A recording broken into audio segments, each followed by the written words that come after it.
দ্বারা অপর মুসলিমকে কষ্ট না দেওয়া। হাত এবং মুখ দিয়ে অপর মুসলিমকে কষ্ট দিলে এর ফলাফল কি হবে তার সংক্ষিপ্তভাবে আমরা পবিত্র কোরআন ও সহিহ হাদিস দ্বারা আপনাদের সামনে উপস্থাপন করার চেষ্টা করব। আমা তৌফিক ইল্লা বিল্লাহ। সম্মানিত উপস্থিতি, যদি আমরা অবগত আছি পাবনার মধ্যে আপনাদের সাহাপাড়া মসজিদ মুসআব ইবনে উমাইর রাদিয়াল্লাহু তাআলা আনহু মসজিদ সম্পর্কে বাংলাদেশে বিশেষভাবে আমাদের আহলে হাদিস সালাফে অঙ্গনে একটি পরিচিত মসজিদ, এবং আপনারা আমরা সবাই পরস্পর পরিচিত, আলহামদুলিল্লাহ। ওয়া বারাকাল্লাহু ফিকুম ওয়া জাযাকুমুল্লাহ খায়র। মসজিদ মুসআব ইবনে উমাইর অর্থাৎ মুসআব ইবনে উমাইর রাদিয়াল্লাহু তাআলা আনহু তিনি একজন বিশিষ্ট সাহাবী ছিলেন। তার একটা বিবরণ আছে, খুব মর্মান্তিক বিবরণ। সুবহানাল্লাহ, যদি বলেন বা শুনেন বা নিজের চোখে পড়েন তাহলে এমনিতে আপনার চোখ দিয়ে পানি ঝরবে। মুসআব ইবনে উমাইর তারা খুব ছিলেন সম্ভ্রান্ত পরিবারের। মুসআব ইবনে উমাইর রাদিয়াল্লাহু তাআলা আনহু তিনি রাসূল সাল্লাল্লাহু আলাইহি সাল্লামের সাহাবীদের মধ্য থেকে খুব যারা বেশি পরিশ্রম করেছেন দ্বীনের জন্য, যারা দ্বীনের জন্য খুব বেশি কষ্ট ক্লেশকে স্বীকার করে দ্বীন স্বীকার করে নিয়েছিলেন, তাদের মধ্যে মুসআব ইবনে উমাইর রাদিয়াল্লাহু তাআলা আনহু ছিলেন একজন অন্যতম। এবং তিনি খুব সম্ভ্রান্ত পরিবারের ছিলেন। যাই হোক, সেই বুখারীর মধ্যে তার বিবরণটা বিশাল আকার একটা বিবরণ এসেছে, লম্বা ঘটনা আছে। আল্লাহ কোনোদিন সময় সুযোগ হলে তার ব্যাপারে আমরা আলোচনা করব স্পেশাল ভাবে ইনশাআল্লাহ। সম্মানিত উপস্থিতি, আজকে জুমার সংক্ষিপ্ত আলোচ্য বিষয়ের দিকে আমরা যাব, যে মানুষকে কষ্ট না দেওয়া। পরস্পরের মধ্যে একজন মুসলিম অপর একজন মুসলিমের কাছে নিরাপদে থাকবে। পৃথিবীর মানুষ শুধু বাংলাদেশ, ভারত, পাকিস্তান, চীন, আফগানিস্তান, মালয়েশিয়া, এমন কোন নির্দিষ্ট দেশ, পৃথিবী এমন কোন নির্দিষ্ট জায়গা নেই যে কাউকে নির্দিষ্টভাবে বলা হয়েছে।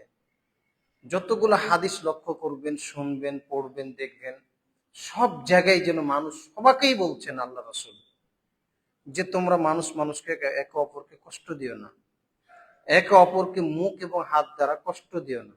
সে মানুষ যেই হোক না কেন, আপনার দ্বারাই শুধু মুসলিম কষ্ট পাবে না এটাই যেমন ঠিক কথা, আপনার দ্বারা একজন অমুসলিম হিন্দু, খ্রিস্টান, বৌদ্ধ কষ্ট পাবে না এটাই ঠিক।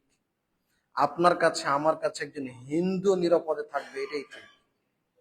সে আপনার কোনো ক্ষতি করছে না, সবাই সবার কাছে নিরাপদ থাকবে, আল্লাহ বলছেন, আল্লাহ নবী বলছেন। সম্মানিত উপস্থিতি, আর মুখ, আর বিশেষভাবে মুখ এমন একটা জায়গা, এমন একটা জিনিস যে মানুষের কাছ থেকে নিরাপদে থেকে একজন আর একজনকে হেফাজতে রেখে এই মুখ দিয়ে জিকির আজকার করে আল্লাহর কাছে জান্নাত ক্রয় করে নেওয়ার কথা ছিল। এই মুখ দিয়ে মানুষ জিকির আজকার করবে, মুখ দিয়ে মানুষ ভালো খাবার খাবে, মুখ দিয়ে মানুষ হালাল ভক্ষণ করবে। মুখটা মানুষের জন্য একটা নিয়ামত। মানুষ যার মুখ নেই সেই জানে মুখ কত বড় প্রয়োজনীয় জিনিস, কত বড় নিয়ামতপূর্ণ জিনিস। আমার আপনার মুখ আছে, এই জন্য হয়তো বা আপনি আমি মূল্যায়ন করতে পারি না এখন পর্যন্ত। তবে রাসূল সাল্লাল্লাহু আলাইহি ওয়াসাল্লাম প্রত্যেক সালাতের পরে বিশেষভাবে যে দোয়াগুলি বলতেন তার মধ্য থেকে একটি দোয়া বলতেন, আল্লাহুম্মা আইন্নি আলা যিকরিকা ওয়া শুকরিকা ওয়া হুসনি ইবাদাতিক। এই দোয়াটা এতই মর্যাদাপূর্ণ দোয়া, এতই দামি দোয়া, সারা পৃথিবীকে যদি এক পাল্লায় দেন আর এই দোয়াটাকে এক পাল্লায় দেন তো এই দোয়ার পাল্লা ভারী হয়ে যাবে। এই দোয়াটিতে 3টা বাক্য আল্লাহ রাসূল বলেছেন। রাসূল সাল্লাল্লাহু আলাইহি সাল্লাম 3টা বাক্য বলতে গিয়ে প্রথম বাক্যে বলছেন, প্রথমেই যেটা বলেছেন আল্লাহ রাসূল, যে আল্লাহুম্মা আইন্নি, হে আল্লাহ আপনি আমাকে সাহায্য করেন, আল্লাহ আপনি আমাকে সহযোগিতা করেন। মানে যাকে ডাকবেন তারই সহযোগিতা চাচ্ছেন, বুঝতে পেরেছেন? খুব সূক্ষ্ম এখানে একটা জিনিস লুকায়িত আছে বা আমাদের বুঝতে হবে, যে তার কে ডাকছেন? আমাদের নবী, যার আগে এবং পরে যার সামনে পিছনে কোনো গুনাহ নেই, যিনি আল্লাহকে যখন তখন ডাকতে পারেন, যিনি আল্লাহকে যে কোনো সময় ডাকতে পারেন, যে কোনো ভাষায় বলতে পারেন, যে কোনো ভাবেই বলতে পারেন, তার অনুমতির প্রয়োজন হয় না, যার কোনো সাহায্যের প্রয়োজন হয় না, যার কোনো সহযোগিতার প্রয়োজন হয় না জান্নাত নেওয়ার জন্য, তারপরেও তার মতো একজন নবী, তার মতো একজন রাসূল, তার মতো একজন ব্যক্তি আল্লাহর কাছে সাহায্য চাচ্ছেন এই মর্মে, আল্লাহুম্মা আইন্নি আলা যিকরিকে, হে আল্লাহ আমি যেন আপনাকে স্মরণ করতে পারি, আপনি আমাকে সহযোগিতা করেন, আমি যেন সকাল সন্ধ্যা আপনার জিকির আজকার করতে পারি, আমি যেন সব সময় বলতে পারি সুবহানাল্লাহ, আলহামদুলিল্লাহ, আল্লাহু আকবার, লা ইলাহা ইল্লাল্লাহ। আল্লাহ আমি যেন রাত্রিতে উঠে 2 রাকাত সালাত আদায়ের মাধ্যমে আপনার জিকির করতে পারি, এই জন্য আপনি আমাকে একটু সহযোগিতা করেন আল্লাহ। আল্লাহ আমি বাজারে আছি, বাজারে থাকা অবস্থাতে যেন আপনার জিকিরে থাকতে পারি, আমি যেন আপনার স্মরণে থাকতে পারি, এর জন্য আপনি আমাকে সহযোগিতা করেন। সহযোগিতা বুঝেন কিনা আরো বোঝার চেষ্টা করি আমরা। মনে করেন একজন মানুষ সালাত আদায় করতে এসেছে, পিছনে এসেছে, হয়তো ব্যবসা বাণিজ্য করে বা কোনো জরুরাত আছে, মনে করেন টাকা পয়সা লেনদেন, এই সে আবি সাবি দুনিয়াবি কোনো হয়তো ঝামেলা আছে। তো লোকটা এসেছে পিছন কাতারে, পিছিয়ে এসেছে, মনে করেন আজকের জুমার মসজিদে যারা মনে করবেন যে এরকম মানুষ ধরে নেবেন, যে মনে করেন যে খুব ব্যস্ত মানুষ, দুনিয়াবি কাজ কাম নিয়ে অনেক বিজি ব্যস্ত মানুষ, তো মনে করেন যে লোকটা পিছনে এসেছে, এসে যখনই সালাম ফিরা হয়েছে, সালাম ফেরার পরপরই চলে গেল, বলেন তো এই লোকটা আল্লাহর সাহায্য পেয়েছে কিনা? অসম্ভব পাই। এইখানে আপনি আল্লাহ সাহায্য চান, আমি আল্লাহর এইখানে সাহায্য চাইতে হবে যে আল্লাহ আপনি আমাকে সাহায্য করেন এই মর্মে, যেন আপনাকে আমি ডাকতে পারি, সব সময় ডাকতে পারি। সালাম ফিরার পরে চলে যাওয়াটা এটা দোষণীয় কিছু নয়, তবে আপনি যদি চলে যান, আমি যদি চলে যাই, তাহলে হয়তো বা আল্লাহ আপনার উপর আমার উপর সহযোগিতাটা উঠিয়ে নিয়েছে। আর যে ব্যক্তি খুব সুন্দরভাবে ধীর স্থিরতার সাথে খুব ভালোভাবে সালাম ফেরার পরে জিকির আজকার করলো, দোয়া দুরুদ করলো, করার পরে আরো 2 রাকাত 4 রাকাত সালাত আদায় করে বের হলো, এই লোকটি নিঃসন্দেহে আল্লাহর সাহায্য প্রাপ্ত এবং সাহায্য পেয়েছে। তো যেই কথাটি বলছিলাম যে আমাদের নবী আল্লাহকে বলছেন যে আল্লাহ আপনি আমাকে এই মর্মে সহযোগিতা করেন, সাহায্য করেন, আমি যেন আপনাকে সবসময় ডাকতে পারি, আমি যেন আপনার সবসময় স্মরণে থাকতে পারি, আমি যেন আপনার সবসময় জিকিরে থাকতে পারি, আমি যেন সবসময় আপনাকে মশগুল, আপনার ব্যাপার নিয়ে যেন আমি মশগুল থাকতে পারি, আপনি আমাকে একটু সহযোগিতা করেন। তার কাছ থেকে কিছু নিতেও হলে, তাকে কিছু বলতেও হলে তার সহযোগিতা লাগে, সহযোগিতা ছাড়া হবে না আমাদের। 2 নম্বর বাক্য আল্লাহ রাসূল বলছেন অশুকরিকা, আল্লাহ আমি যেন আপনার শুকরিয়া আদায় করতে পারি। হে আল্লাহ আমি যেন আপনার শুকরিয়া আদায় করতে পারি। কিসের শুকরিয়া আদায় করবেন বলেন তো? শুকরিয়া আপনিও বুঝেন না, আপনার ছেলে মেয়েও বুঝেন না, আমরা তো শুকরিয়াই বুঝি না। এত সুন্দর ভাবে আল্লাহ থাকার ব্যবস্থা করে দিয়েছে, খাবার ব্যবস্থা করে দিয়েছে, চলার ব্যবস্থা করে দিয়েছে, মনে করেন কিছুই দেননি আল্লাহ, তা আল্লাহ তো আমাকে অন্তত পক্ষে সুন্দর 2টা চোখ দিয়েছে, সুন্দর 2টা কান দিয়েছে শোনার জন্য, পৃথিবী দেখার জন্য চক্ষু দিয়েছে, মুখ দিয়েছেন, হাত দিয়েছেন সুন্দর, আল্লাহ চলাচলের জন্য আমার পা সুন্দর রেখেছেন, আমার পুরো শরীরটাই যেন শুকরিয়ার জন্য যথেষ্ট। আল্লাহ কবে শুকরিয়া আদায় করলেন? কি শুকরিয়া আদায় করলেন? কেউ যদি বলে ভাই কেমন আছেন, তো বলছে যে ব্যবসা খুব মন্দা যাচ্ছে, খারাপ যাচ্ছে। জি না, শুকরিয়া হলো না। ওই ঘটনাটা মনে রাখেন, মনে আছে কিনা আপনাদের, সেই বুখারীর হাদিস।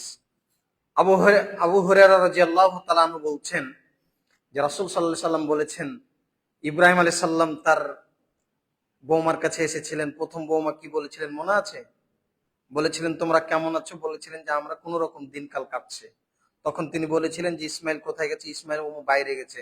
তো বলিও ইসমাইল আসলে বলিও চোকারটা যেন পরিবর্তন করে দেয়। শুধু কিছুই বলেনি, কি বলেছে, কোন রকম আছি, ভালো আছি। তো ইসমাইল আসার পরে বিচক্ষণ মানুষ, সুবহানাল্লাহ, আল্লাহু আকবার, কি বিচক্ষণতা তাদের। বাড়িতে প্রবেশ করে বুঝে ফেলেছেন যে কে যেন একজন এসেছিল। তো স্ত্রীকে জিজ্ঞাসা করলেন কে এসেছিল, কি খবর। স্ত্রী বলছে যে বৃদ্ধ মানুষ এসেছিল। কি হলো, কি বলেছেন, বলেছেন আপনার খবর নিয়েছেন, আমি বলেছি আপনি বাইরে আছেন। তারপর কি বলেছিলেন, বলেছিলেন তোমরা কেমন আছো, তুমি কি বলেছিলে, আমি বলেছিলাম আমরা ভালো আছি, কোন রকম দিনকাল চলছে, কাটছে আমাদের। তখন বলছেন তিনি তারপর কি বলেছিলেন, বলেছিলেন চোকারটা পরিবর্তন করে দাও। তখন ইসমাইল আলাইহিস সালাম বললেন যে ঠিক আছে, তুমি তোমার বাবার বাসায় চলে যাও। মানে তোমাকে আমার বাড়ি থেকে চলে যেতে বলেছে, উনি আমার পিতা। সুবহানাল্লাহ। এটা হচ্ছে শুকরিয়া না আদায় করার একটা ফল। এগুলো আমার আপনার জন্য শিক্ষণীয়। এখান থেকে আপনার আমার শিক্ষা নিতে হবে। এই বিবরণ থেকে, ঘটনাগুলো থেকে আপনার আমার জন্য, যত দিন বেঁচে থাকবো আপনি আমি, তত দিন এগুলো আপনার আমার জন্য পথ প্রদর্শক। এবং আপনি আমি যতদিন বেঁচে থাকবো ততদিন এগুলো মাথায় রাখতে হবে, ব্রেনে রাখতে হবে। ঠিক তাকে চলে যেতে বাধ্য হলো। আবার অনেকদিন পর এসেছিলেন, অনেকদিন পর আসার পরে দ্বিতীয় স্ত্রীকে, দ্বিতীয় বৌমাকে ইব্রাহিম আলাইহিস সালাম বললেন কি অবস্থা, তোমরা কেমন আছো, ইসমাইল কোথায় আছে, ইসমাইল বাইরে আছে, কেমন আছো। বলেছে আলহামদুলিল্লাহ আমরা ভালো আছি। তোমরা কি খাও, আমরা পানি খাই, আমরা ভালো মন্দ সবকিছু খাই আলহামদুলিল্লাহ। আল্লাহ শুকরিয়া আদায় করেছিলেন। তখন ইব্রাহিম আলাইহিস সালাম বলেছে ঠিক আছে, ইসমাইল আসলে বলিও চোকার যেন বহাল রাখে। ইসমাইল আলাইহিস সালাম আসলেন, পুনরাবৃত্তি একই ঘটনা। শুধু বললেন কি হয়েছিল, আসার পরে কে এসেছিল, বলে এরকম একজন বৃদ্ধ মানুষ এসেছিল। কি বলেছিলেন, আপনার খবর নিয়েছিলেন, আপনার বিবরণ পেশ করেছি। তারপর কি হলো, বলেছিলেন যে তোমরা কেমন আছো, আমি বলেছি আলহামদুলিল্লাহ আমরা ভালো আছি। তারপর কি হলো, বললেন যে যখন ইসমাইল আসবে তখন বলে যে চকার যেন বহাল রাখে। তখন ইসমাইল আলাইহিস সালাম বলছেন যে সে আমার পিতা ইব্রাহিম আলাইহিস সালাম, মানে সে তোমাকে এই মাসে থাকার অনুমতি পেশ করেছে। সুবহানাল্লাহ। এটা হচ্ছে শুকরিয়া আদায় করার ফল। শুকরিয়া আদায় করব আমি আপনি, যখন তখন আদায় করব। ভালো থাকলেও বলবো আলহামদুলিল্লাহ, খারাপ থাকলেও বলবো আলহামদুলিল্লাহ। একজন মুমিন কখনোই খারাপ থাকে না, মুমিনের সব অবস্থায় ভালো করলেন, মুমিনের সর্ব অবস্থায় করলেন। এই দুনিয়াটা বেশি দিনের নয়। দুনিয়াটা যদি আপনি চক্ষু বন্ধ করেন সারা পৃথিবী ঘুরবেন, সারা পৃথিবী ঘোরার পর দেখবেন যে আপনার বাসায় চলে এসেছেন। আপনার বাসা থেকে দেখবেন যে আর কিছু দেখতে পাবেন না কবর ছাড়া। সম্মানিত উপস্থিতি, মানুষকে কখনো কষ্ট দেওয়া যাবে না। আজকের বিবরণে যেটি বলছিলাম তার মধ্যে এই হাদিসটি বলতে গিয়ে বলছিলাম যে রাসূল সাল্লাল্লাহু আলাইহি ওয়াসাল্লাম প্রত্যেক সালাতের পরে এই তিনটি বাক্য বলতেন। দোয়ার মধ্যে এই তিনটি বাক্য থাকতো। তার মধ্যে এক, 2 নাম্বার বললাম, 3 নাম্বার হচ্ছে ওয়া ইবাদাতিক, হে আল্লাহ আপনি আমাকে এই মর্মে সহযোগিতা করেন যেন আমি আপনার ইবাদত করতে পারি। আমি যেন আপনাকে রাত্রি 2টার সময় উঠে 2 রাকাত সালাত আদায় করে আপনার কাছে চাইতে পারি কিছু। আমি যেন রাত্রি 3টার সময় উঠে বা ফজরের সালাতের সময় উঠে আপনার কাছে যেন আমি বলতে পারি আল্লাহ আপনি আমাকে জান্নাত দান করিয়েন। আল্লাহ আমি যেন আপনার কাছে চাইতে পারি, আমি যেন আপনাকে সুন্দর করে বলতে পারি, আপনাকে যেন আমি সুন্দরভাবে ডাকতে পারি, এর জন্য আপনি আমাকে স্পেশালি ভাবে সহযোগিতা করেন। আল্লাহ নবী কথা বলছেন। 3টি বাক্য মনে রাখবেন, প্রত্যেক সালাতের পর বলার চেষ্টা করবেন দোয়াটি। খুবই গুরুত্বপূর্ণ দোয়া। সম্মানিত উপস্থিতি, আজকের আলোচনার দিকে যাই। আবার দোয়াটি বলছি, সবাই মুখস্থ করার চেষ্টা করবেন। খুবই গুরুত্বপূর্ণ দোয়া, খুবই গুরুত্বপূর্ণ দোয়া। আল্লাহুম্মা ইন্নী আল্লাহুম্মা আইন্নি আলা যিকরিকা ওয়া শুকরিকা ওয়া হুসনি ইবাদাতিক। আল্লাহুম্মা আইন্নি আলা যিকরিকা ওয়া শুকরিকা ওয়া হুসনি ইবাদাতিক। উঠতে বসতে, বাড়িতে ঘুমাতে, মসজিদে আসতে যেতে, যেই কোন সময় বলেন রবের সহযোগিতা ছাড়া আপনি আমি চলতে পারবো না। তার সহযোগিতা লাগবেই, তার সাহায্য প্রয়োজন প্রত্যেকটা মুমিন মুমিনার জন্য। রব যেন কবুল করেন, আল্লাহুম্মা আমিন। সম্মানিত উপস্থিতি, আজকের সংক্ষিপ্ত বিবরণে যে কথাটি বলছিলাম যে মুসলিম একজন মুসলিম অপর একজন মুসলিমের কাছে নিরাপদে থাকবে। আল্লাহ তাআলা বলছেন ইয়া আইয়ুহাল্লাযীনা আমানু ইসতানিবু কাসীরাম মিনাদ-দন্নি ইন্না বা'দাদ-দন্নি ইসম। হে ইমানদারগণ, পুরুষ মহিলা, তোমরা অধিক ধারণা করা থেকে বেঁচে থাকো। এমন কত ধারণা আছে যা মিথ্যা, ধারণা করা থেকে বেঁচে থাকতে বলছেন আল্লাহ রাসূল। আল্লাহ বলছেন, আল্লাহ তাআলা সূরা হুমাজার মধ্যে বলছেন, ওয়াইলুল লিকুল্লি হুমাজাতিল লুমাজা, প্রত্যেক ওই সকল লোকের জন্য ধ্বংস সুনিশ্চিত যারা পশ্চাতে, যারা মানুষের অনুপস্থিতিতে কথা বলে, গীবাত করে, পরনিন্দা করে, তাদের জন্য ধ্বংস সুনিশ্চিত। আবু হুরায়রা রাদিয়াল্লাহু তাআলা আনহু বলেন, রাসূল সাল্লাল্লাহু আলাইহি ওয়াসাল্লাম বলেছেন, আল মুসলিমু মান সালিমাল মুসলিমুনা মিন লিসানিহি ওয়া ইয়াদিহি, প্রকৃত মুসলিম সেই যার হাত এবং মুখ থেকে অপর মুসলিম নিরাপদে থাকে। আসল মুসলিম সেই যার হাত এবং মুখ থেকে অপর মুসলিম নিরাপদে থাকে। একজন মুসলিম অপর একজন মুসলিমের কাছে নিরাপদে থাকবে, রাসূল সাল্লাল্লাহু আলাইহি ওয়াসাল্লাম বলছেন। আবু হুরায়রা রাদিয়াল্লাহু তাআলা আনহু বলেন, রাসূল সাল্লাল্লাহু আলাইহি ওয়াসাল্লামকে জিজ্ঞাসা করা হলো, আন আকসারি মা ইদখিলুন নাস আল জান্নাহ, আল্লাহ রাসূল, মানুষ কোন কাজ করলে বেশি বেশি জান্নাতে প্রবেশ করবে? রাসূল সাল্লাল্লাহু আলাইহি ওয়াসাল্লাম বলছেন যে তাকওয়াল্লাহ, আল্লাহ ভীতি, ওয়া হুসনুল খুলুক, যার অন্তরে আল্লাহর ভয় আছে এই ধরনের মানুষ জান্নাতে প্রবেশ করবে। 2, ওয়া হুসনুল খুলুক, সুন্দর চরিত্র, নম্র চরিত্র, ভদ্র চরিত্র, ভদ্রতা আছে যার মধ্যে।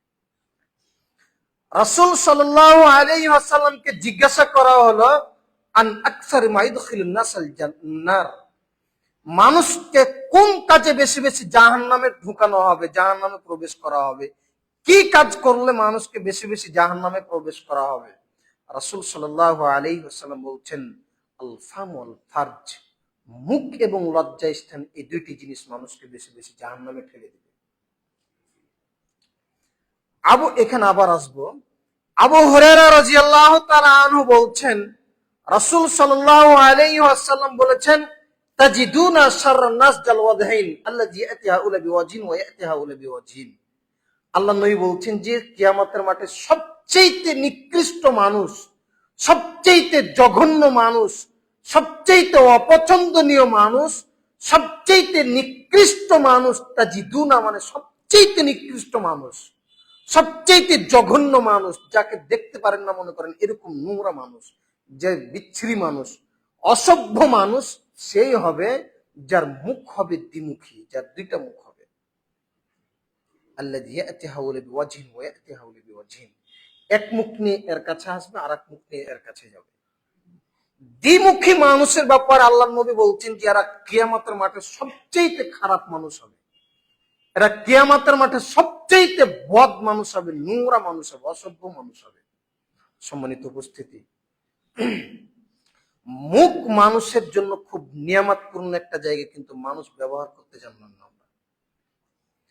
তো রাসূল সাল্লাল্লাহু আলাইহি ওয়াসাল্লামকে জিজ্ঞাসা করা হলো, আল্লাহ রাসূল, মানুষ কি কাজ করলে বেশি বেশি জাহান্নামে প্রবেশ করবে? তো আল্লাহ রাসূল বলছেন যে মুখ আর লজ্জা স্থানে দুইটা জিনিস মানুষকে জাহান্নামে ফেলে দিবে, দুইটা জিনিস মানুষকে জাহান্নামে বেশি বেশি প্রবেশ করাবে, মুখ আর লজ্জা স্থান। মুখ খুব কঠিন জায়গা, মুখ থেকে বেঁচে থাকতে হবে। মুখ দিয়ে কাউকে কটু কথা বলা যাবে না, মুখ দিয়ে কাউকে কষ্ট দেওয়া যাবে না। আবু হুরায়রা রাদিয়াল্লাহু তাআলা আনহু বলছেন, রাসূল সাল্লাল্লাহু আলাইহি ওয়াসাল্লাম বলেছেন, ওই হাদিসটা আরেকবার মনে রাখেন, যে মুসলিম হওয়ার জন্য, পূর্ণাঙ্গ পরিপূর্ণ মুমিন হওয়ার জন্য আপনার হাত দ্বারা কেউ কষ্ট পাবেন, আপনার মুখ দিয়ে কেউ কষ্ট পাবেন না, তাহলে আপনি মুসলিম। কিসের আপনি মুসলিম? আজও সৌদি আরবের নিয়ম মনে রাখবেন, দেখেন, আজও সৌদি আরবের নিয়ম দেখেন, কেউ কারোর দিকে এভাবে তাকাতে পারবে না। সুবহানাল্লাহ। আপনার কাছে তো আমি অনিরাপদ, আপনি তো আমার কাছে অনিরাপদ। আমাদের বাংলাদেশ তো একটা আজীব দেশ, আল্লাহ হেফাজত করুক সবাইকে, আল্লাহুম্মা আমিন। সৌদি আরবে আজও লাঠি তোলাতে, এটা অনেক দূরের কথা, লাঠি বা আপনার আরো যে অস্ত্র আছে আমাদের বাংলাদেশে মারামারি ফাটাফাটি করার জন্য, হত্যা করার জন্য, এগুলো তো অনেক দূরের কথা। একজন আরেকজনের দিকে এইভাবে তাকাবে, এটা কঠিন, এটা কঠিন। আজও পারবে না, এখনো সম্ভব নয়। এই আপনার যারা বিমানবালায় থাকে সৌদিয়ান, তাদের এত ধৈর্য দেখে আমরা পাগল হয়ে যাই মাঝে মধ্যে। বাঙালি তো হচ্ছে কি হুড়মুড় করে একবার আগে নামবে আর আগে উঠবে, মানে বাঙালি মনে হয় যে বিমান ফেল হয়ে যাবে না, বিমান থেকে নামতে পারবে না, এরকম মনে হবে। বিমানে উঠলে আর বিমানে নামলে, মানে নামার জন্য তাড়াহুড়া করবে, আবার উঠার জন্য তাড়াহুড়া করবে।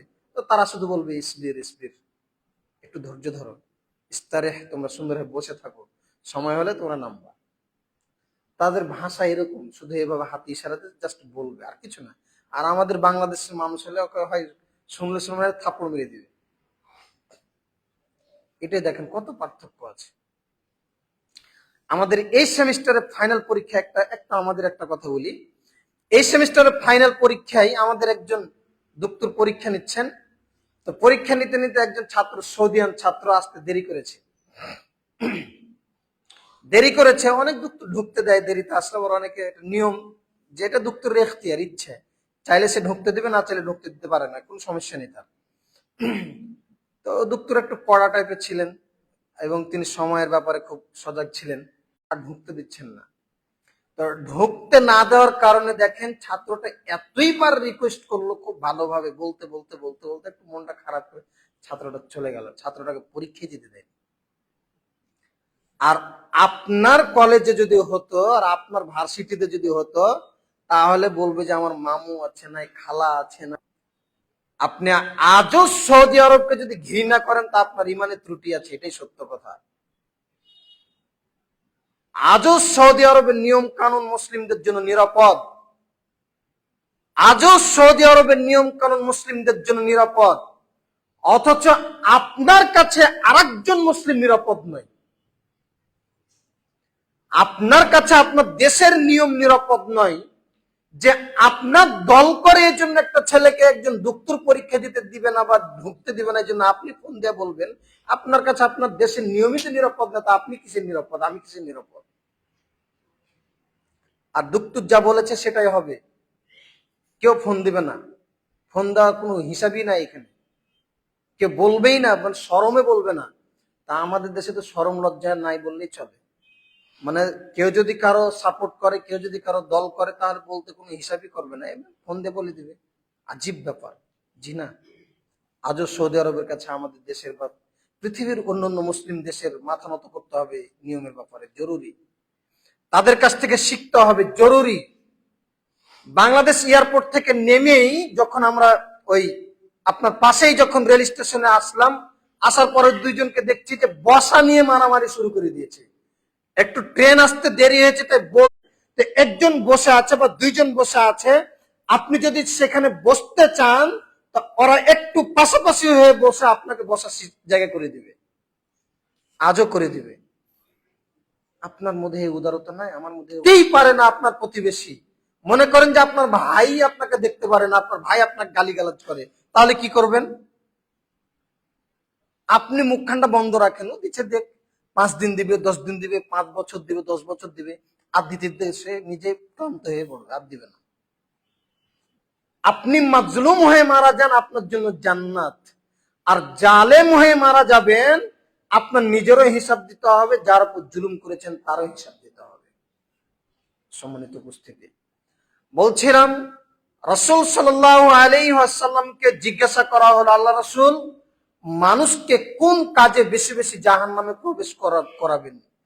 কোন কাজ করলে মানুষ বেশি বেশি জাহান্নামে প্রবেশ করবে, কিসের মাধ্যমে? তখন রাসূল সাল্লাল্লাহু আলাইহি ওয়াসাল্লাম কি বললেন? মুখ আর লজ্জাস্থান। মুখ দিয়ে কাউকে কষ্ট দেওয়া যাবে না, লজ্জাস্থানের হেফাজত করতে হবে। যারা এই যে রাস্তায় বসে থাকে, বাংলাদেশটা আরো আজীব লাগে জানেন না? আমার রুমমেট আছে ইন্ডিয়ান, আমার রুমে ইন্ডিয়ান একটা ছাত্র থাকে, ও আমাকে মাঝে মধ্যে বলবে মজা করে যে আপনাদের দেশের মানুষ গো, আপনারা কি মানুষ, আপনারা অন্য দেশের মানুষের জন্য আপনাদের বাংলাদেশের মানুষ মারামারি করে, আপনাদের দেশের কি মানুষ। ওই আমার সাথে মজা করে মাঝে মধ্যে বলে। ও বলবে যে আমাদের ইন্ডিয়া এত বড় একটা দেশ, কেউ কারোর জন্য এরকম মারামারি করতে যাবে না। ভাই, ইন্ডিয়াতে হিন্দু দেশ একটা, ও তো হিন্দু দেশ, তারপরেও মারামারি করবে না। আর বাংলাদেশের এতই বোকা আমরা যুবক শ্রেণীর ছেলেপিলা আছি যে কোন দেশে খেলা হচ্ছে, কে হিন্দু না মুসলমান, ইহুদি না খ্রিস্টান না কে, আমি নিজেই জানি না, নিজেই চিনি না, ওর জন্য একজন আরেকজনকে সাপোর্ট করছে, এই জন্য ওর পাশে যে আছে তার সাথে মারামারি করছে আর খেলা দেখছে। আজীব দেশ। আর বিভিন্ন রাস্তায় প্রজেক্টর লাগিয়ে খেলা দেখছে। হারাম, স্পষ্ট হারাম। যারা এইসব কাজে কর্মে সহযোগিতা করেছে তারা হারামে নিমজ্জিত হয়েছে। হারাম। তওবা করতে হবে, তওবা না করে মারা গেলে এর জন্য আপনাকে জবাবদিহি হতে হবে। স্পষ্ট হারাম। আবু হুরায়রা রাদিয়াল্লাহু তাআলা আনহু বলেন, রাসূল সাল্লাল্লাহু আলাইহি ওয়াসাল্লাম বলেছেন, আল্লাহর নবী বলছেন, ইয়াকুমুদ দুলুসা ফিত তুরুকাত, তোমরা রাস্তায় বসা থেকে বেঁচে থাকো। আল্লাহ রাসূল বলছেন যে তোমরা রাস্তায় বসা থেকে বেঁচে থাকো। তখন সাহাবীগণ জিজ্ঞাসা করছেন, সাহাবীগণ বলছেন, আল্লাহ রাসূল, আমরা রাস্তায় বসে থেকে দিনের আলাপ আলোচনা করি আল্লাহ রাসূল। এই যে দেখেন, এখানে দেখেন খুব গুরুত্বপূর্ণ হাদিস, সহিহ বুখারী মুসলিমের হাদিস। তো আল্লাহর নবীকে সাহাবীগণ বলছেন যে আল্লাহ রাসূল, আমরা রাস্তায় বসে থাকি দিনের আলোচনা করার জন্য, দিনই আলোচনা করার জন্য। তা আল্লাহ রাসূল বলছেন না, তাও হবে না। আল্লাহ রাসূল, আমাদের কোনো পথই নেই। দ্বিতীয় বাক্য সাহাবীগণ আবার বলছেন যে আল্লাহ রাসূল, রাস্তায় বসা ছাড়া আমাদের কোনো পথই নেই, অন্য কোথাও বসবে এরকম আমাদের জায়গা নেই, আপাতত আমাদের কোনো পথই নেই। তাহলে রাসূল সাল্লাল্লাহু আলাইহি ওয়াসাল্লাম বলছেন, শোনো, রাস্তার হক আছে। সাহাবীগণ তো আছে, ওয়ামা হাক্কু ফিত তারিক। আল্লাহ রাসূল, রাস্তার হক আবার কি? রাস্তার হক এটা আবার কি জিনিস? আশ্চর্য ব্যাপার না, রাস্তার আবার হক থাকে কিসের? সাহাবীগণ জিজ্ঞাসা করছেন, আল্লাহ নবী, রাস্তার হক কি? রাসূল সাল্লাল্লাহু আলাইহি ওয়াসাল্লাম বলছেন, শোনো, রাস্তার হক হচ্ছে রদ্দুস সালাম। মানুষ তোমাকে সালাম দিলে সালামের উত্তর দিবে, এটা রাস্তার হক। তুমি রাস্তার পাশে বসে আছো, তোমার পাশ দিয়ে একজন গেছে, সালাম দিয়ে গেছে, তুমি সালামি খেয়ালই করনি, উত্তরই দাওনি, রাস্তার হক আদায় হলো না। হিসাব দিতে হবে রাস্তায় বসে থাকলে, রাস্তার পাশে বসে থাকলে। খুব কঠিন দুনিয়া আপনাকে চলতে হবে ওমর রাদিয়াল্লাহু তাআলা আনহুর মতো। ওমর রাদিয়াল্লাহু তাআলা আনহু বলছেন যে একজন মুমিনের দৃষ্টান্ত দিতে বলছেন যে একজন মুমিন কাঁটাযুক্ত রাস্তায় যেভাবে হাঁটে, একজন মানুষ কাঁটাযুক্ত রাস্তায় যেভাবে হাঁটে, একজন মুমিনকে পৃথিবীতে ওভাবে চলতে হবে। খুব কঠিন দুনিয়া। আপনি রাস্তায় বসে থাকতে পাবেন না, রাস্তার হক আছে। দুই, আল্লাহর নবী বলছেন যে মানুষকে ভালো কাজে আদেশ দিবে, খারাপ কাজ থেকে বিরত রাখবে। এদিকে খেয়াল করেন, তো ঘুমায়েন না, গুরুত্বপূর্ণ হাদিস। আল্লাহর নবী বলছেন রাস্তার হক হচ্ছে মানুষকে ভালো কাজে আদেশ দিবা, খারাপ কাজ থেকে বিরত রাখবে। ভালো কাজ কি? মনে করেন যে আপনার পাশ দিয়ে যাচ্ছিল লোকটা, তো লোকটা জিজ্ঞাসা করছেন যে আচ্ছা, আমি পাবনা বেড়া দিয়ে এখন কুষ্টিয়ার রাস্তায় যাব, তো রাস্তা কোনটা হবে? জি ভাই, এই রাস্তা দিয়ে যান, এই রাস্তাটা ভালো, এই রাস্তাটা খারাপ, এই রাস্তাটা ভালো না। এটা হচ্ছে মানুষকে ভালো কাজে পরামর্শ দেওয়া, ভালো কাজে মানুষকে পথ দেখিয়ে দেওয়া। আপনি বসে আছেন, এমন অবস্থায় একটা বাচ্চা ছেলে ধূমপান করছিল, বাচ্চাটাকে বলেন যে এটা খাওয়া যাবে না, এটা খাওয়া হারাম, নিষেধ, ভালো কাজে আদেশ করলেন। একজন মানুষ আরেকজন মানুষের সাথে তর্ক বিতর্ক করছিল, আপনার সামর্থ্য আছে, বলেন যে তর্ক বিতর্ক করা যাবে না, এটা নিষিদ্ধ, এটা হারাম, এটা ভালো কাজে আদেশ। সম্মানিত উপস্থিতি, তিন, রাসূল সাল্লাল্লাহু আলাইহি ওয়াসাল্লাম বলছেন যে রাস্তার হক হচ্ছে 3 নাম্বার, ওয়াহফাজু ফুরুজাকুম, লজ্জাস্থানের হেফাজত, অগুজ্জু আবসারাকুম, চক্ষুকে নিচু রাখবে। 3 নাম্বার, এদিকে খেয়াল করেন, খুব জরুরি এই বাক্য, এটা সবচেয়ে ইম্পর্টেন্ট বাক্য। রাস্তায় বসে থাকতে পাবেন না, তার মধ্যে জরুরি বাক্য এটা। আল্লাহ নবী বলছেন রাস্তায় বসে থাকার হকের মধ্যে এটা জরুরি যে বাক্যটি, সেটা হচ্ছে যে চক্ষু নিচু রাখতে হবে। রাস্তা দিয়ে হাঁটা, একটা সুন্দরী মেয়ে হেঁটে যাচ্ছিল, বলতে পারবেন না যে সুন্দর মেয়ে হেঁটে গেল। রাস্তার পাশে বসে থাকলে এইভাবে ফেল করে তাকাতে পাবেন না রাস্তার অন্যদিকে। রাস্তাতে বসাই নিষিদ্ধ, তারপরেও যদি বসতে হয় নিরুপায় হয়ে, তাহলে চক্ষুকে, মাথাকে এইভাবে নিচু করে বসে থাকতে হবে, এইভাবে এদিকে তাকান, এইভাবে চোখ মাথা এরকম নিচু রাখতে হবে। যদি না পারেন তাহলে বসবেন না রাস্তায়, এবং রাস্তায় বসা নিষিদ্ধ, আল্লাহ নবী বলছেন। বসতে পারবেন না রাস্তায়। তাহলে চিন্তা করেন, রাস্তায় যদি বসা নিষেধ হয়ে থাকে তাহলে এই প্রজেক্টরের মাধ্যমে খেলা দেখা কি হতে পারে আপনি চিন্তা করেন। আপনি মানুষ না অমানুষ, আমি মানুষ না অমানুষ হয়ে গেছি নিজেই জানি না আমরা। আবার প্রজেক্টরের মাধ্যমে একজন আরেকজনকে সহযোগিতা করে। ওই দল বলছে যে আমরা একটা প্রজেক্টর কিনে দিয়েছি, যুবক দলেরা গেছে মনে করেন যে বিভিন্ন অফিস আদালত, এখন তো বাংলাদেশ অফিসের শেষ নেই, সুবহানাল্লাহ। এই দলের অফিস, ওই দলের অফিস, এই মানুষের অফিস, ওই মানুষের অফিস, যে যার কাছে আবদার করে। সামনে আবার কখন ভোট আসবে, কখন মানুষের দাঁড়ে দাঁড়ে যেতে হবে। মানুষ ইমান বিক্রি করে ফেলছে একটা ভোটের জন্য। আশ্চর্য ব্যাপার, আজীব। বাচ্চারা গেছে প্রজেক্টর খেলা দেখবে, তাই আবদার নিয়ে গেছে আমাদের একটা প্রজেক্টর সহযোগিতা করেন। তাই পকেট থেকে 1,000 টাকা বের করে দিয়ে দিল, 5,000 টাকা বের করে দিয়ে দিল, ঠিক আছে তোমরা একটা প্রজেক্টর কিনে খেলা দেখো। সহযোগিতা করা হারাম, দেখা হারাম, শোনা হারাম, ওর কাছে যাওয়াই হারাম, অসম্ভব। আল্লাহ নবী বলছেন যে রাস্তায় তুমি বসে যদি থাকো, বসতেই হয়, তাহলে মাথা নিচু রাখতে হবে, মাথা উপর রাখতে পারবেন না, মাথা এইভাবে ঘোরাতে পারবেন না, এইভাবে ঘোরাতে পারবেন না। অকুফ আইদিয়াকুম, হাতকে সংবরণশীল রাখতে হবে, হাতকে সংযত রাখতে হবে। রাস্তার পাশে যদি বসে থাকতেই হয় তাহলে হাত দিয়ে কাউকে কষ্ট দেওয়া যাবে না। হাত দিয়ে কিভাবে কষ্ট দিবেন? একজন এসে হয়তো আপনাকে ভালো কিছু বলেছে, শুনে আপনি একটা চড় মেরে দিয়েছেন। মানুষকে কষ্ট দেওয়া যাবে না, মারা যাবে না, মারা হারাম, মানুষকে কষ্ট দেওয়া হারাম। আল্লাহ নবী বলছেন রাস্তায় বসো না, রাস্তায় বসতে হলে 4টি হক আছে, হক আদায় করতে হবে। সম্মানিত উপস্থিতি, আল্লাহ যেন আমাদেরকে হেফাজত করেন, আল্লাহুম্মা আমিন।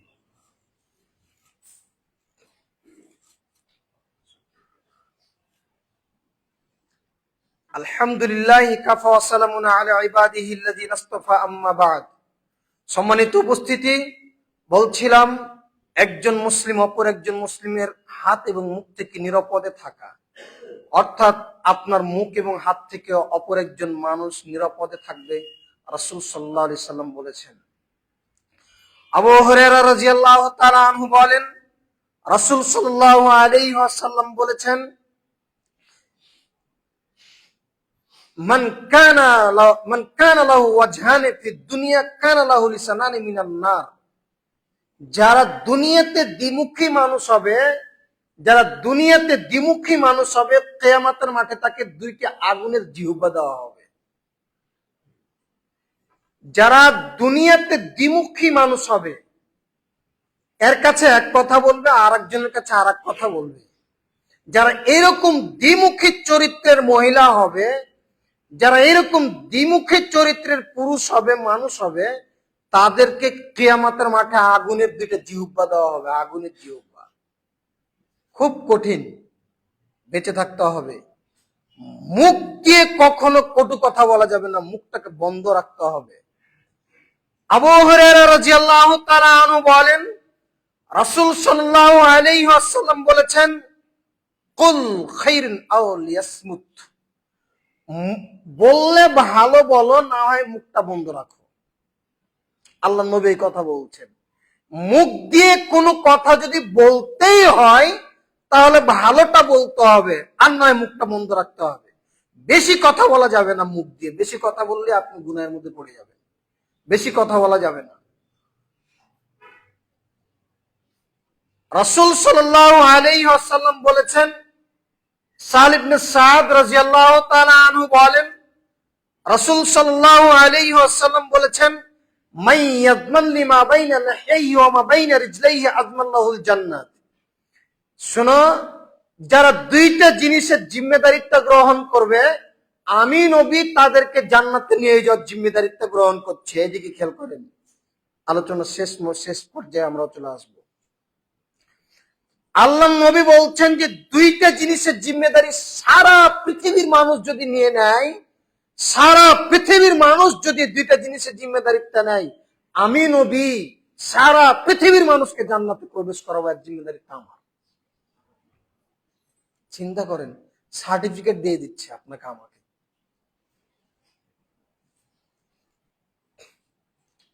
আপনি একটা দুনিয়াবি সার্টিফিকেট নেওয়ার জন্য কত পরিশ্রম করছেন, আপনার ছেলেরা, আপনার মেয়েরা দুনিয়াবি একটা সার্টিফিকেট নেবে, কি ডিগ্রি অর্জন করবে, তাই কত পরিশ্রম করছে, কত আপনার মানে প্রাইভেট বলেন, পার্সোনাল প্রাইভেট বলেন এবং আরো যৌথ প্রাইভেট বলেন, কত চিন্তা চেতনা আপনার ছেলে মেয়েকে না আপনি করছেন, আপনার বাচ্চা নিজের জন্য নিজে করতেছে এবং কত পরিশ্রম করছে শুধু একটা সার্টিফিকেট নিবে এই জন্য। এটা কিসের জন্য? দুনিয়াবি একটা সার্টিফিকেট নিবে। আর নিশ্চিত সে, আরো একটা বলি, জঘন্যতম বাংলাদেশের নোংরা একটা অসভ্য নীতি। একটু এগিয়ে বসেন, একটু এগিয়ে আসেন, সামনে মানুষ দাঁড়িয়ে আছে পিছনে। তো আমাদের বাংলাদেশের আরো একটা জঘন্য নীতি যেটা বলি আপনার সামনে, যে টাকা দিলেও সার্টিফিকেট কিনে পাওয়া যায় আমাদের বাংলাদেশে। এই হলো আমাদের বাংলাদেশের শিক্ষার অবস্থা। অথচ আপনি টাকা দিয়ে গুনাহ করাচ্ছেন, আপনি টাকা দিয়ে আপনি জাহান্নামের টুকরো আপনার পেটে ভরার জন্য আপনি প্রস্তুতি গ্রহণ করছেন। আপনি টাকা দিয়ে জাহান্নামে যাওয়ার জন্য আপনি প্রস্তুতি গ্রহণ করছেন, নিজে বা আপনার বাচ্চা, আপনার ছেলে মেয়ের জন্য। অথচ আল্লাহ নবী বলছে আপনাকে আমাকে সার্টিফিকেট দিতে চাচ্ছেন এই মর্মে যে পৃথিবীর মানুষ মনে রেখো, শুনে রেখো, তোমরা দুইটা জিনিসের জিম্মেদারিত্ব নাও, আমি তোমাদেরকে জান্নাতে নিয়ে যাওয়ার জিম্মেদারিত্ব নিচ্ছি। কেন আমরা পারি না? আমাদের দ্বারা হচ্ছে না কেন, হবে না কেন? আমাদের ঘাটতি কোথায়? আমাদের চিন্তা কোথায়? আমরা কি নিয়ে চিন্তা করছি সব সময়? রাসূল সাল্লাল্লাহু আলাইহি সাল্লাম বলছেন যে দুইটা জিনিসের জিম্মেদারিত্ব না, আমি নবী তোমাদেরকে জিম্মেদারিত্ব নেব, জান্নাতে কিভাবে ঢোকাতে হয়, কিভাবে প্রবেশ করাতে হয়। আল্লাহ রাসূল বলছেন, মাই ইদমানলি মা বাইনা লাহিহি ওয়া মা বাইনা রিজলিহি আদমালাল জান্নাত, যে মুখ এবং লজ্জাস্থান, দুই পায়ের মধ্যবর্তী স্থানে জিম্মেদারিত্ব নেবে, আমি তাকে জান্নাতে নিয়ে যাওয়ার জিম্মেদারিত্ব নিচ্ছি। সুবহানাল্লাহ। মুখ খুব সেনসিটিভ জায়গা, খুব কঠিন জায়গা। মুখ খুব কঠিন জায়গা। মুখ দিয়ে কথা, চামড়া মুখ, এই বলে আপনি যখন তখন যাই তাই বলতে পারবেন না। মুখকে নিয়ন্ত্রণে রাখতে হবে। স্ত্রীকে মুখ দিয়ে কটু কথা বলা যাবে না। স্ত্রীর উপর রাগ হয়েছে এই জন্য স্ত্রীকে চট থাপ্পড় মারবেন না। স্ত্রীর রান্নাটা একটু খারাপ হয়েছে আজকে, হয়তো বা এই জন্য বলতে পারবেন না যে আজকে রান্নাটা খুব একটা ভালো হয়নি। খারাপ এই শব্দ তো মুখ দিয়ে নিতে পারবেন না আপনি। বলতে পারবেন না যে ভালো হয়নি, এই কথা বলতে পারবেন না। বাজার থেকে আস্তে আস্তে দেরি, বাজার থেকে আস্তে আস্তে দেখছেন যে বাসায় এসে দেখছেন যে আপনার জন্য বউ, আপনার স্ত্রী আপনার জন্য খাবার টেবিলে রেডি করেনি, এই জন্য স্ত্রীকে বকতে পাবেন না। মারা তো অনেক দূরের কথা, মারা হারাম। স্ত্রীকে মারা হারাম, স্ত্রীকে মারা যাবে না। কটু কথা, জোরে কথা বলতে পারবেন না স্ত্রীকে, এটা আল্লাহ নবীও বলছেন। আমরা পুরুষরা একটা হাদিস ভালোই জানি, কি আল্লাহ নবী বলেছেন যে যে মহিলার উপর তার স্বামী সন্তুষ্ট থাকবে সেই মহিলা জান্নাতে প্রবেশ করবে। এটা অনেকে আমরা জানি, বলা বলি করি। আর একটা হাদিস আছে যে ওইটা কেন আপনি মুখস্থ করেননি। আল্লাহ নবী বলছেন, খায়রুকুম আহলি ওয়া আহলিকুম ওয়া আহলিকুম, যে তোমাদের মধ্যে সেই সর্বোত্তম ব্যক্তি যে তার পরিবারের কাছে উত্তম, যে তার স্ত্রীর কাছে উত্তম। তো আবার ওই কথাটা আপনার স্ত্রীর দিকে যদি আপনি ঘুরিয়ে ধরেন, আপনার স্ত্রীর কাছে যদি আপনি ভালো না হন, তাহলে তো আপনার অবস্থা খারাপ হয়ে যাবে। স্ত্রীকে জোরে কথা বলা যাবে না। রান্না যদিও খারাপ হয় বলতে পারবেন না যে খারাপ হয়েছে, বলবেন আলহামদুলিল্লাহ ভালো হয়েছে। আর একটু ভালো হলে আলহামদুলিল্লাহ আরো ভালো, সুন্দর হয়েছে। স্ত্রীর সুনাম করতে হবে, স্ত্রীর বদনাম নয়, জরুরি। সম্মানিত উপস্থিতি, রাসূল সাল্লাল্লাহু আলাইহি ওয়াসাল্লাম বলছেন, মুখ দিয়ে বললে ভালোটা বলতে হবে না, মুখটা বন্ধ রাখতে হবে। এত কঠিন জায়গা, এত কঠিন জিনিস। মসজিদের ইমাম সাহেব আজান দিতে 2 মিনিট দেরি করেছে, মনে করেন যাতে প্রয়োজন একটু বাইরে গেছিল, 2 মিনিট দেরি করার কারণে মসজিদের ইমাম সাহেবকে এতই বকা বকতে লাগলেন। কেন বকবেন? আজানটা আপনি এসে দিতে পারলেন না? রাসূল সাল্লাল্লাহু আলাইহি ওয়াসাল্লাম বলছেন যে আজানের শব্দ যত দূর যাবে, যত দ্রুত যাবে, যত দূর যাবে, এর মধ্য থেকে যারা শুনবে, মানুষ, জীব জন্তু, কীট পদার্থ, জড় পদার্থ, যে যেখান থেকে যেখান থেকে আজান শব্দ শুনবে, সবাই কিয়ামতের মাঠে ওই মুয়াজ্জিনের জন্য, আজানদাতার জন্য সুপারিশ করবে এবং দোয়া করবে। সুবহানাল্লাহ। কেন আমি আজান দিলে কি আমার গুনাহ হবে? আমার জন্য এটা সৌভাগ্যের ব্যাপার, আলহামদুলিল্লাহ যে আমি আজান দিতে পেরেছি। সম্মানিত উপস্থিতি, মুখ দিয়ে কখনো কাউকে কষ্ট দেওয়া যাবে না, যে কথা বলছিলাম, হাত দিয়ে কষ্ট দেওয়া যাবে না। আবু হুরায়রা রাদিয়াল্লাহু তাআলা আনহু বলেন, রাসূল সাল্লাল্লাহু আলাইহি ওয়াসাল্লাম বলেছেন, ইদমানুনি সিত্তা মিন আনফুসিকুম ওয়া আদমান লাকুমুল জান্নাহ। হে পৃথিবীর মানুষ, তোমরা 6টা জিনিসের জিম্মেদারিত্ব নাও, আমি তোমাদেরকে জান্নাতে নিয়ে যাওয়ার জিম্মেদারিত্ব নিচ্ছি। তোমরা যদি 6টা জিনিসের জিম্মেদারিত্ব নিতে পারো, তাহলে আমি তোমাদেরকে জান্নাতে নিয়ে যাওয়ার জিম্মেদারিত্ব নিব। এক, ইদা উসদুকুম ইদা ইদা হাদ্দাসতুম উসদুক ইদা হাদ্দাসতুম, যখনই তোমরা কথা বলবে সত্য বলবে। ওয়া আউফু ইদা ওয়াআদতুম, আর ওয়াদা করলে তা পূরণ করবে। ওয়া আদ্দু ইদা উতুমিনতুম, আর আমানত রাখলে তা সুন্দরভাবে আদায় করবে। ওয়াহফাজু ফুরুজাকুম, তোমরা তোমাদের লজ্জাস্থানের হেফাজত করবে। ওয়াগুদ্দু আবসারাকুম, চক্ষুকে নিচু রাখবে। অকুফা আইদিয়াকুম, হাতকে সংযত রাখবে। এই 6টা জিনিসের জিম্মেদারিটা যদি সারা পৃথিবীর মানুষ নিতে পারে, তাহলে আমি তাদেরকে জান্নাতে নিয়ে যাওয়ার জিম্মেদারিটা নিচ্ছি। সুবহানাল্লাহ। পারবেন না? আর একবার বলি, দেখেন, এদিকে খেয়াল করেন। 6টা জিনিসের জিম্মেদারিত্ব নিতে হবে, আজ থেকে নিতে হবে। চেষ্টা করেন, পারি না বলেন, পারবেন এমন কোনো কাজ নেই। চেষ্টা করেন, করতেই হবে, জরুরি জরুরি। আজকের আলোচনার এই হাদিস, আজকে এই হাদিস শেষ হাদিস, জরুরি মনে রাখবেন। আল্লাহর নবী বলছেন যে 6টা জিনিসের জিম্মেদারিত্ব নিলে আমি তাকে জান্নাতে নিয়ে যাওয়ার জিম্মেদারিত্ব নেব। এক, কথা বললে সত্য বলতে হবে। কার সাথে কথা বললে সত্য বলবেন? যার সাথে বলবেন, ছেলে হোক, মেয়ে হোক, স্ত্রী হোক, পরিবার হোক, বাইরে হোক, ভাই হোক, কোর্ট হোক, কাচারিতে হোক, গ্রাম্য আদালতে হোক, কোর্ট কাচারি হোক, যেখানেই থাকেন না কেন, ফাঁসির মঞ্চেও যদি আপনার সত্য বলার জন্য ফাঁসিতে ঝুলতে হয়, তবুও সত্য কথা বলবেন, তবুও মিথ্যা কথা বলা যাবে না। তাহলে আপনার জন্য জান্নাতে নিয়ে যাওয়ার জন্য আল্লাহ রাসূল জিম্মেদারিত্ব নেবেন। সত্য, সদা সর্বদা সত্য বলতে হবে। মার সামনে বউয়ের ব্যাপারে সত্য কথা বলতে হবে, এটা খুবই কঠিন। বউকে একটা শাড়ি এনে দিয়েছিলেন, তাই মার সামনে আর বলতে পারেন না। কেন? মা যদি শুনে তাহলে মার মনটা খারাপ করবে। অনেক আছে এরকম মানুষ। জি না, এটা করা যাবে না। উপস্থিতি মহিলা যারা এখানে এসেছেন, মনে রাখবেন, বৌমাকে ভালোবাসতে হবে, জরুরি। আপনার মেয়েটাকে যদি আপনার জামাই ভালো না বাসে, তাহলে কেমন হবে? জরুরি আপনার ছেলে আপনার বৌমাকে ভালোবাসবে, এটা জরুরি কাজ। আপনাকে সহযোগিতা করতে হবে, ছেলেকে বলতে হবে, এই বৌমার সাথে কখনো খারাপ ব্যবহার করবে না তুমি। আপনি নাসিহা করবেন, আপনি গার্জেন, আপনি পিতা, আপনি মা, আপনি নাসিহা করবেন। বৌমাকে একটা কানে দুল কিনে এনে দিয়েছে আপনার ছেলে, এই জন্য আপনাকে চুরি করে দিতে হবে কেন? চুরি করে দিবে কেন? যে আমার মাকে জানা যাবে না, অসম্ভব।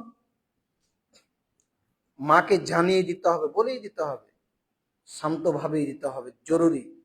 পৃথিবীর কোন জায়গায় মিথ্যা কথা বলা যাবে না, এটা জরুরি।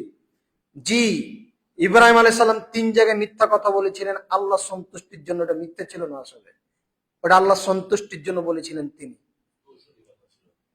জি, কৌশলী কথা। জি, ওইটার সাথে আপনি ফের অন্যটা আবার আপনি মানে ধরবেন না, হিসাব করবেন না, ওটা আলাদা বিষয় ছিল। জরুরি হচ্ছে যেখানেই থাকেন না কেন, সত্য কথা বলি আপনি আমি, জান্নাতে নিয়ে যাওয়ার জিম্মেদারিটা আমাদের নবী নিবেন।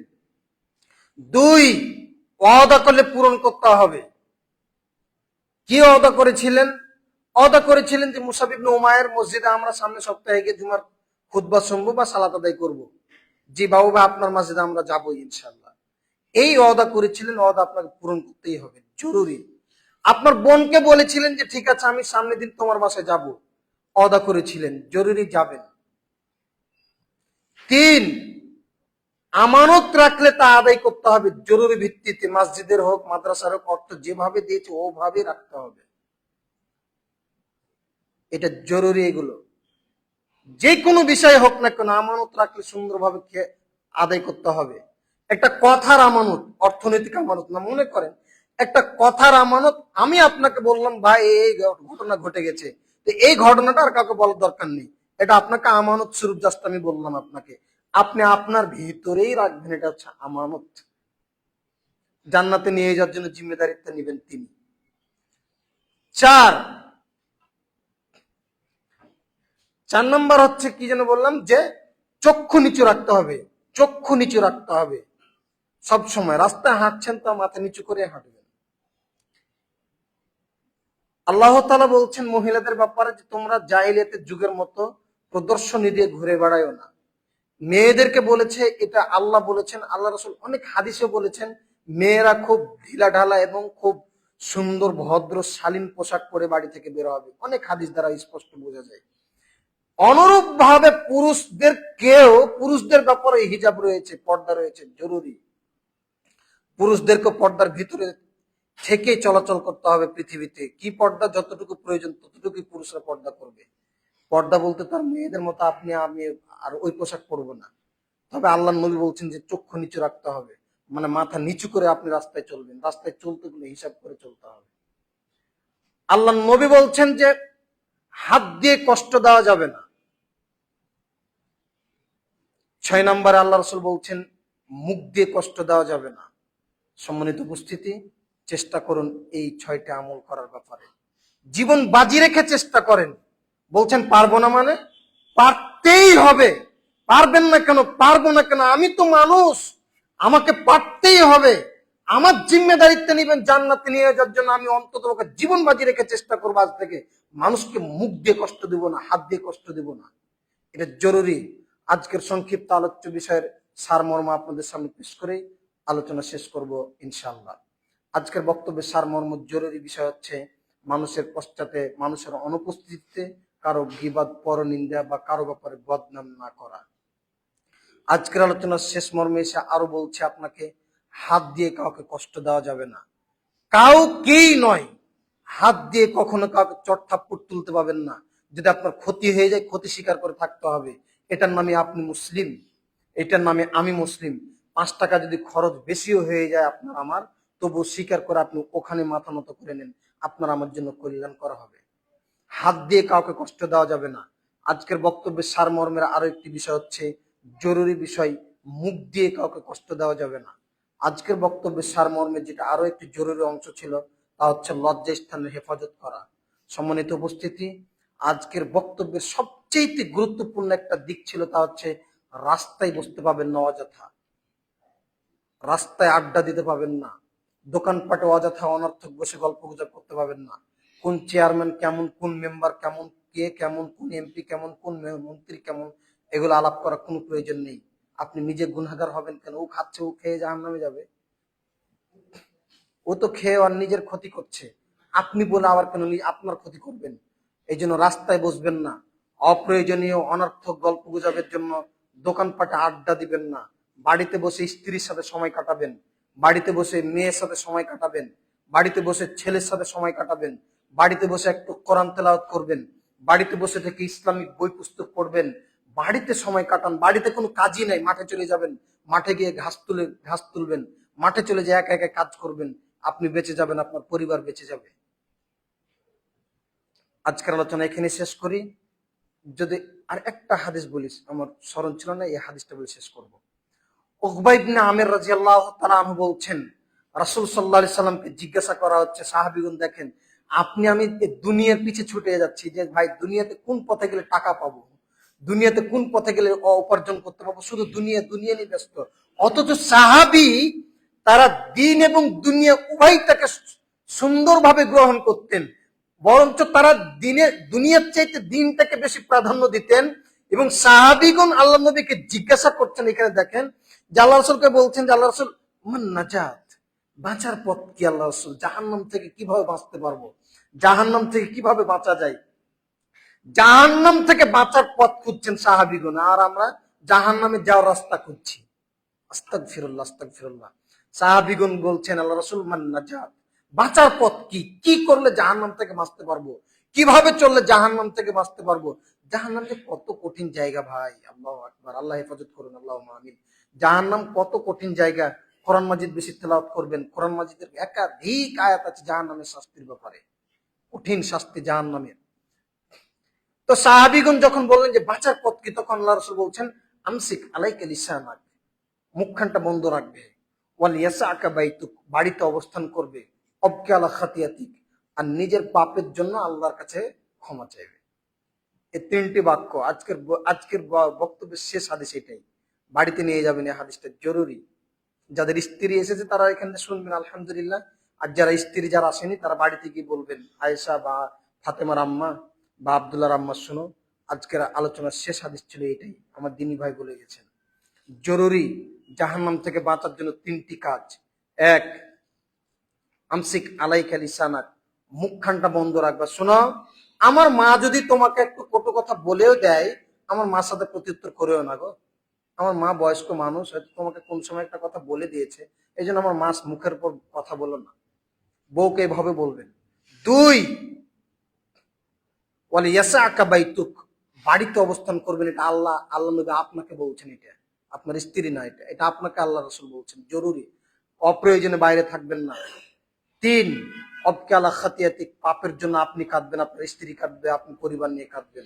সম্মানিত উপস্থিতি, আজকের আলোচনা এখানে শেষ করছি। আল্লাহ যেন আমাদের সবাইকে কবুল করেন।